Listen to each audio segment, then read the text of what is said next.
नमस्ते स्टूडेंट, आप लोग कैसे हैं? आशा करता हूँ अच्छे होंगे, स्वस्थ होंगे, मस्त होंगे। तो आज हम लोग पढ़ेंगे टाइम एंड वर्क का पार्ट 4 पढ़ेंगे। और जो भी स्टूडेंट पार्ट 1 से लेके पार्ट 3 तक नहीं देखे हैं, चैनल पे अपलोड किया, वहाँ से आप जाके देख सकते हैं, ठीक है। और टाइम एंड वर्क में जितने भी क्वेश्चन है सिर्फ एक मेथड से आप 90% क्वेश्चन को तो आप इजीली सोल्व कर सकते हैं, ठीक है। और जो 10% क्वेश्चन सोल्व नहीं होगा उसको मैं दूसरा मेथड का यूज करके बता दूंगा। तो बिना देर के क्वेश्चन को सोल्व करते हैं। तो क्वेश्चन में क्या दिया गया? 3 आदमी ABC किसी काम को क्रमशः 10, 12 और 15 दिन में कर सकता है। अगर A काम खत्म होने से 2 दिन पहले काम छोड़ दे और B काम खत्म होने से 3 दिन पहले काम छोड़ दे, काम कुल कितने दिन में खत्म हुआ? क्वेश्चन पूछ रहा, ठीक है। तो जैसे जैसे क्वेश्चन में दिया उस हिसाब से लिखते जाएंगे, ठीक है। इस क्वेश्चन में एक ट्रिक लगा। क्वेश्चन में क्या दिया गया है? A काम खत्म होने से 2 दिन पहले काम छोड़ दे, क्वेश्चन में दिया गया। अगर काम खत्म होने से अगर पहले छोड़ दे क्वेश्चन में दिया रहेगा तो इसको जाने नहीं देंगे और जितना भी काम होगा उसको जोड़ देंगे। उसके बाद आगे सोल्व करेंगे तो डायरेक्ट आंसर निकल के आएगा। तो क्वेश्चन में क्या दिया गया? 3 आदमी ABC किसी काम को क्रमशः 10, 12 और 15 दिन में कर सकता है। 10, 12 और 15 दिन में कर सकता है। आगे क्वेश्चन क्या दिया गया? अगर A काम खत्म होने से 2 दिन पहले काम छोड़ दे और B काम खत्म होने से 3 दिन पहले काम छोड़ दे, काम कुल कितने दिन में खत्म हो? क्वेश्चन पूछ रहा है। तो क्वेश्चन में तो कहीं पर भी नहीं दे कितना काम है। आप काम को कुछ ही मान सकते हैं अपने हिसाब से, X ही मान सकते हैं, Y मान सकते हैं। तो हमने वो संख्या X और Y ना मान के हमने वो संख्या माना 10, 12 और 15 कैल्शियम कितना हो जाएगा? 10, 12 और 15 कैल्शियम हो जाएगा आपका 60 हो जाएगा। ऐसे छोटी से छोटी संख्या लेना है कि इन तीनों से पूरी तरह से भाग हो जाए। इस 60 काम को 10 दिन में कंप्लीट करना, तो डेली कितना काम करना पड़ेगा? 10 छके 60। इस 60 काम को 12 दिन में कंप्लीट करना, तो डेली कितना काम करना पड़ेगा? 12 पचे 60। इस 60 काम को 15 दिन में कंप्लीट करना, तो डेली कितना काम करना पड़ेगा? 15 चौके 60। यानी कि डेली 4 काम करना पड़ेगा। ये एक दिन में कितना काम कर रहा है? 6 काम कर रहा है। बी एक दिन में कितना काम कर रहा है? 5 काम कर रहा है। सी एक दिन में कितना काम कर रहा है? 4 काम कर रहा है। आगे क्वेश्चन क्या दिया गया? अगर A काम खत्म होने से 2 दिन पहले काम छोड़ दे, क्वेश्चन में दिया गया। अगर अगर नहीं छोड़ा रहता 2 दिन तक तो और कितना काम करता? 6 दूना 12, यानी कि 12 काम और एक्स्ट्रा करता। आगे क्वेश्चन क्या दिया गया?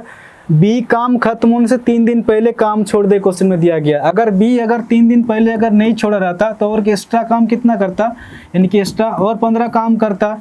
तो टोटल काम कितना है? टोटल काम में 60 और एक्स्ट्रा काम कितना निकल के आ रहा है? 12 और 15 कितना हो जाएगा? 27 हो जाएगा। यानी कि टोटल काम कितना निकल के आ रहा? 87 काम निकल के आ रहा। आगे क्वेश्चन क्या दिया गया? काम कुल कितने दिन में खत्म हो? क्वेश्चन पूछ रहा, ठीक है। तो इनमें से तो हमने किसी को तो जाने नहीं दिया। इनका एक दिन का काम कितना है? 6, 4, 10 और 5, 15। यानी कि एक दिन का काम कितना है? 15 है। तो 15 की रफ्तार 87 काम को कितना दिन में कंप्लीट कर देंगे? सबसे पहले तो डाटा को काट के छोटा करेंगे, ठीक है। 3 पचे 15, ये कितना पे जाएगा? 3 दूना 6, 3 9 27, यानी कि 29/5 निकल के आ रहा है, ठीक है। अब इसको सोल्व करेंगे। 5 पचे 25 हो जाएगा, 4/5। तो क्वेश्चन क्या पूछ रहा? काम कुल कितने दिन में खत्म हुआ? क्वेश्चन पूछ रहा। तो काम 5 सही 4/5 दिन में कंप्लीट हो जाएगा। ऑप्शन बी इसका सही आंसर होगा। 14 नंबर क्वेश्चन में क्या दिया गया है? 3 आदमी ABC किसी काम को क्रमशः 10, 12 और 15 दिन में कर सकते हैं। तीनों साथ मिलकर काम करना शुरू करते हैं, परंतु 2 दिन बाद A काम छोड़कर चला जाता है और B काम खत्म होने से 3 दिन पहले काम छोड़ देता है। पूरा काम होने में कितना समय लगा? क्वेश्चन पूछ रहा। तो जैसे जैसे क्वेश्चन में दिया उस हिसाब से लिखते जाएंगे, ठीक है। इस क्वेश्चन में भी एक ट्रिक लगा। क्वेश्चन में क्या दिया गया? 2 दिन बाद A काम छोड़कर चला जाता है, क्वेश्चन में दिया गया। अगर क्वेश्चन में रहेगा शुरू होने के बाद तो जितना भी काम करेगा उसको टोटल में से माइनस कर देंगे। आगे क्वेश्चन क्या दिया गया? B काम खत्म होने से 3 दिन पहले काम छोड़ देता है, क्वेश्चन में दिया गया। अगर काम खत्म होने से पहले अगर छोड़ देता है, क्वेश्चन में रहेगा, तो उसको जाने नहीं देंगे और जितना भी काम करेगा उसको टोटल में से प्लस कर देंगे, ठीक है। इस बात को हमेशा ध्यान रखना है। तो क्वेश्चन में क्या दिया गया है? 3 आदमी ABC किसी काम को क्रमशः 10, 12 और 15 दिन में कर सकते हैं। यानी कि 3 व्यक्ति हैं ABC, 10, 12 और 15। तो क्वेश्चन में तो कहीं पर भी नहीं दिया कितना काम है। आप काम को कुछ ही मान सकते हैं अपने हिसाब से, X ही मान सकते हैं, Y मान सकते हैं। तो हमने वो संख्या X और Y ना मान के हमने वो संख्या माना 10, 12 और 15 कैल्शियम कितना हो जाएगा? 60 हो जाएगा। ऐसे छोटी से छोटी संख्या लेना है कि इन तीनों से पूरी तरह से भाग हो जाए। इस 60 काम को 10 दिन में कंप्लीट करना है, तो डेली कितना काम करना पड़ेगा? 10 छके 60, 12 पचे 60, 15 चौके 60। यानी कि ए एक दिन में कितना काम कर रहा है, 6 काम कर रहा है, और बी एक दिन में कितना काम कर रहा है, 5 काम कर रहा है, और सी एक दिन में कितना काम कर रहा है, 4 काम कर रहा है। आगे क्वेश्चन क्या दिया गया, तीनों साथ मिलकर काम करना शुरू करते हैं परंतु 2 दिन बाद ए काम छोड़कर चला जाता है। क्वेश्चन में दिया गया अगर ए 2 दिन तक काम किया होगा तो कितना काम किया होगा, 6 दूना 12, यानी कि 12 काम कर रहा है, ठीक है। यानी कि 60 में से 12 माइनस कर देंगे तो कितना निकल के आ रहा है, 48, ठीक है। अब इसका कोई रोल नहीं है, ठीक है। अब ये घर चला गया। आगे क्वेश्चन क्या दिया गया, बी काम खत्म होने से 3 दिन पहले काम छोड़ देता है। क्वेश्चन में दिया गया अगर ये व्यक्ति 3 दिन तक अगर नहीं गया रहता तो और एक्स्ट्रा काम कितना करता, यानी कि 15 काम और एक्स्ट्रा करता। अब इसमें ये 15 जुड़ जाएगा, ठीक है।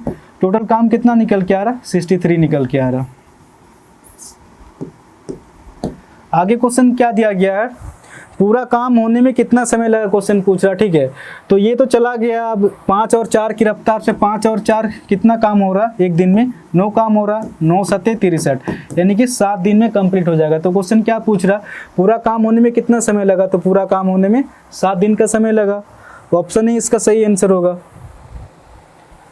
15 नंबर क्वेश्चन में क्या दिया गया है, ए बी से 2 गुना अच्छा काम कर रहे हैं और वे मिलकर एक काम को 20 दिन में कर लेता है, तो ए उस कार्य को कितने दिन में पूरा कर लेगा, क्वेश्चन में दिया गया है। तो जैसे जैसे क्वेश्चन में दिया उस हिसाब से लिखते जाएंगे, ठीक है। तो क्वेश्चन में क्या दिया गया, ए बी से 2 गुना अच्छा काम कर रहे हैं, ए जो है बी से 2 गुना अच्छा काम कर रहे हैं। अगर बी अगर 1 होगा तो ए जो होगा 2 होगा, यही क्वेश्चन में दिया गया। आगे क्वेश्चन क्या दिया गया है, वे मिलकर एक काम को 20 दिन में कर लेता है, क्वेश्चन में दिया गया। तो ए एक दिन में कितना काम कर रहा है, 2 काम कर रहा है, और बी एक दिन में कितना काम कर रहा है, 1 काम कर रहा है। तो ए प्लस बी दोनों मिलकर एक दिन में कितना काम कर रहे हैं, 3 काम कर रहे हैं, और साथ में मिलकर कितना दिन तक काम किया, क्वेश्चन में दिया गया 20 दिन तक काम किया। तो टोटल काम कितना हुआ होगा, 20 या 60, यानी कि टोटल काम 60 हुआ होगा। आगे क्वेश्चन क्या दिया गया है, ए उस कार्य को कितने दिन में पूरा कर लेगा, क्वेश्चन पूछ रहा। तो ए की रफ्तार कितना, एक दिन में कितना काम करता है, 2 करता है, तो 2 की रफ्तार 60 काम तो कितना दिन में कंप्लीट कर देगा, 30 दिन में। तो क्वेश्चन क्या पूछ रहा है, ए उस कार्य को कितना दिन में कंप्लीट करेगा, तो ए उस कार्य को 30 दिन में कंप्लीट कर देगा। ऑप्शन बी इसका सही आंसर होगा। 16 नंबर क्वेश्चन में क्या दिया गया है, पी एक कार्य को 9 दिन में कर सकता है, क्यू पी से 50% अधिक सक्षम है, क्यू को उसी कार्य को करने में कितना दिन लगेगा, क्वेश्चन पूछ रहा है। तो जैसे जैसे क्वेश्चन में दिया उस हिसाब से लिखते जाएंगे, ठीक है। तो क्वेश्चन में क्या दिया गया, क्यू पी से 50% अधिक सक्षम है, क्यू जो है पी से 50% से ज़्यादा सक्षम है। अगर पी अगर 100 होगा तो क्यू जो है पी से 50% से ज़्यादा सक्षम है, यानी कि 150 हो जाएगा। सबसे पहले तो डाटा को काट के छोटा करेंगे, सबसे पहले रेशियो में निकाल लेंगे, ठीक है। 0 से 0 कट जाएगा, 5 दूने 10, 5 तिया 15, यानी कि 3:2 निकल के आ रहा, ठीक है। यानी कि पी अगर 2 कार्य कर रहा तो क्यू 3 कार्य कर रहा, यानी कि एफिशिएंसी निकल के आ गया, ठीक है। कार्य करने की क्षमता, क्षमता का अनुपात कितना निकल के आ रहा, 3:2 निकल के आ रहा, ठीक है। यानी कि टाइम, समय और क्षमता एक दूसरे के उल्टा होता है, ठीक है। यानी कि ये हो जाएगा 2:3 हो जाएगा, यानी कि P अगर 3 कार्य कर रहा है तो Q 2 कार्य कर रहा है। आगे क्वेश्चन क्या दिएगा, P एक कार्य को 9 दिन में कर सकता है, P 3 कार्य नहीं करता है, एक्चुअल में 9 कार्य करता है, क्वेश्चन में दिया गया है। इस 3 से ये 9 कितना होने जाता है, 3 तिया 9, इसे 3 होने जाता है। तो क्वेश्चन में क्या दिया गया, Q को उसी कार्य को करने में कितना दिन लगेंगे, तो 2 ना होकर अपने आप से इसी 3 के साथ गुना करेंगे, 3 दूना 6, तो 6 दिन लगेंगे। तो इस क्वेश्चन का जो आंसर हो जाएगा 6 हो जाएगा, ठीक है। ऑप्शन सी इसका सही आंसर होगा। तो आज के लिए इतने क्वेश्चन करेंगे, कल हम लोग करेंगे टाइम एंड वर्क का पार्ट 5, कल हम लोग करेंगे टाइम एंड वर्क का पार्ट 5 करेंगे, ठीक है। अगर वीडियो अगर अच्छा लग रहा है तो चैनल को शेयर एंड सब्सक्राइब जरूर करना, क्योंकि हमें एक अंदर से मोटिवेशन फील होता है कि हाँ इतने लोगों तक वीडियो पहुंच रहा है, तो हमें और वीडियो बनाने का मन करेगा। तो इसलिए चैनल को जितना हो सके शेयर एंड सब्सक्राइब जरूर करें, और हाँ कमेंट करके जरूर बताएं कि आपको वीडियो कैसा लग रहा है, ठीक है। तो आज के लिए इतने क्वेश्चन करेंगे, फिर कल मिलेंगे, धन्यवाद।